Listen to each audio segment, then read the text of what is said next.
Hey guys, so for this one, I'm going to show you guys how to use audio and sound effects on an intro for your video, kind of like a personalized introduction. As an example, here's one that I actually have for my personal YouTube channel.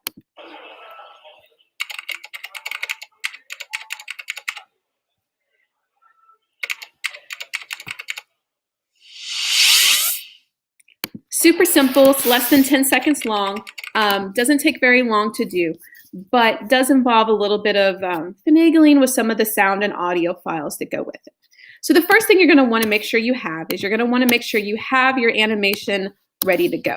Now, that's a whole nother lesson in and itself, but we're just going to assume that you have an animation that you've created elsewhere. It's already in your files and ready to go. This one is mine.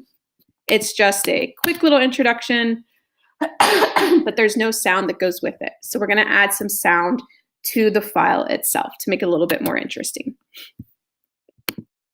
To do that, there's two things you're going to need to know how to do besides just adding sound to the files. The first thing you're going to want to be aware of are the things up at the top, these little orange little pins, as they were. These little pins are going to help you figure out where you're going to put your sound audio file within your actual video. So the first thing you're going to do is you're going to want to watch your actual video, and wherever you find a place where you want to drop an audio file, you're going to want to add a pin.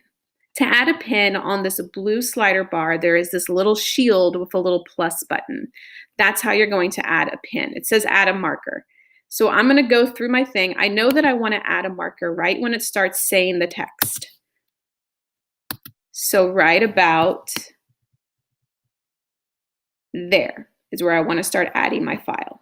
So to add my marker, I'm going to click the little shield button. And for me, I'm going to title it Effect Enter. And now I know that that is exactly where I want the effect to start. I'm going to keep going.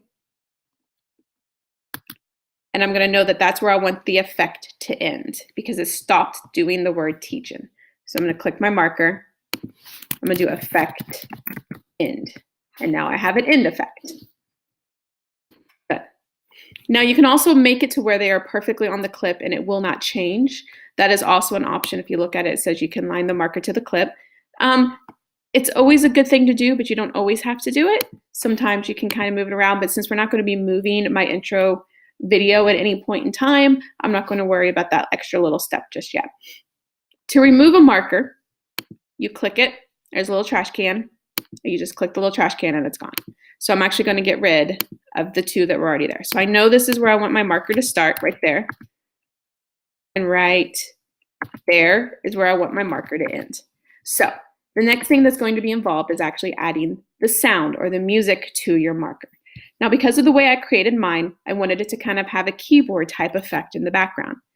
Up at the top, you're going to click the one with the little music note, and you're going to go to sound effects. Here you have a whole bunch of different options. You want to find one that kind of fits with whatever you're doing. So for mine, I actually found mine in the actual effects category. And it's right under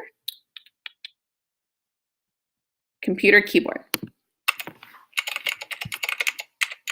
So I'm going to take computer keyboard. I'm going to drag it down to my audio file right underneath my marker.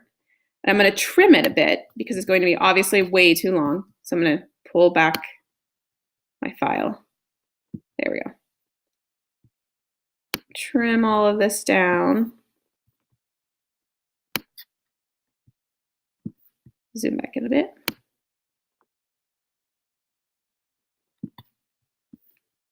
Cool. And this is where we're going to start. Now, because of the way that this file is made, it starts out really slow and it doesn't match the actual letters being typed. So I'm going to trim the video or the audio file even smaller so that it actually gets to the point where you have all of the sound effects that go with it. So they actually kind of go with the words or the letters that are being typed.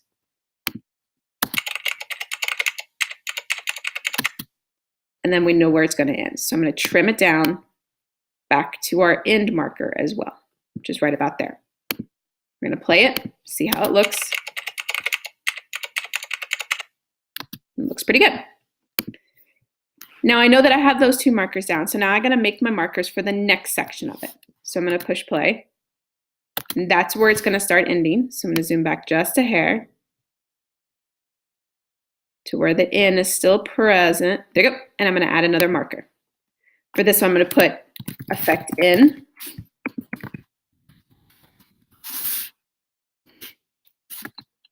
And then I'm going to keep going until I get to the rest of it. Right there. Effect out.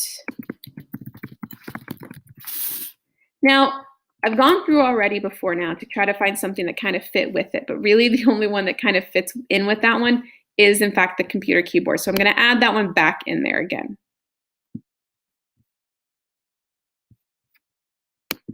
I'm going to trim this back down again because it's way too long. Still too long.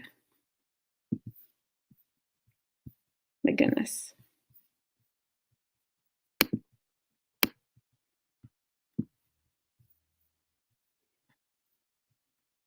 And I'm going to trim this one again to where the sound actually matches up.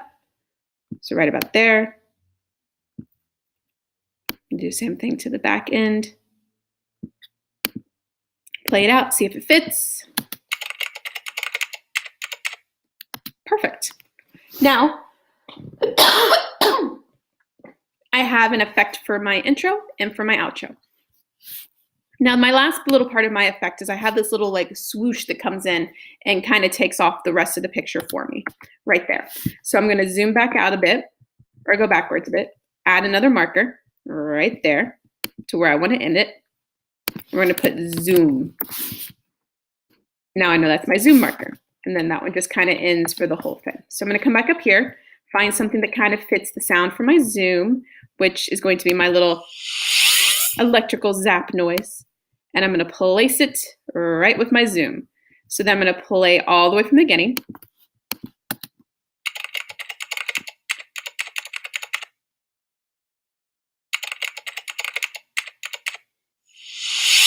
And perfect. And everything goes really very well together. Now, the one thing that I did add with mine as well is it was a little quiet at the very beginning of my video or my intro. And I sometimes like having a little bit of background noise. So for that, I actually added some background sound effects as well. I went over to back to the effects one, found people, and went with, where was it? It was a background notes number 1. And I'm going to bring that down. I'm going to add it to my second audio file. Now, of course, the one thing we want to keep in mind is we don't want it to be too loud because we want to be able to hear the clicks of the keys and we want to be able to hear the actual zooms of the zooms. So we have to kind of keep that in mind as well. So for that, we have our audio bar in the background. So when I hear the clicking of that one, I'm going to actually click this. I'm going to start to bring it down a little bit so it's not overwhelming for the rest of the clip. Then near the end, I'm going to pull it back up a bit, just a hair, and then pull it back down again when the second clicks come in to where it's actually almost out. And then I'm going to keep that trend going so that the sound ends when the clip actually ends as well. I'm going to trim that up a bit.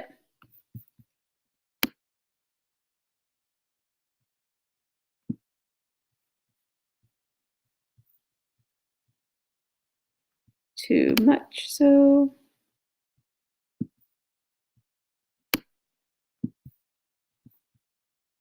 go back to the end of my clip.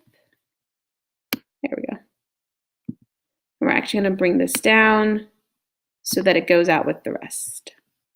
And then, of course, I'm going to have to go through and kind of edit some of this again because I kind of lost, when I did that, I lost the enter and the exit to it. So here we go.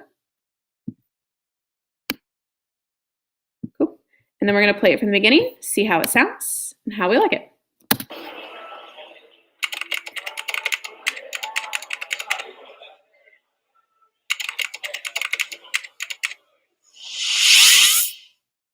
And that's how you do it. So that's how you add the audio into the background of your animation and your logo for kind of a more personalized introduction to all of your videos.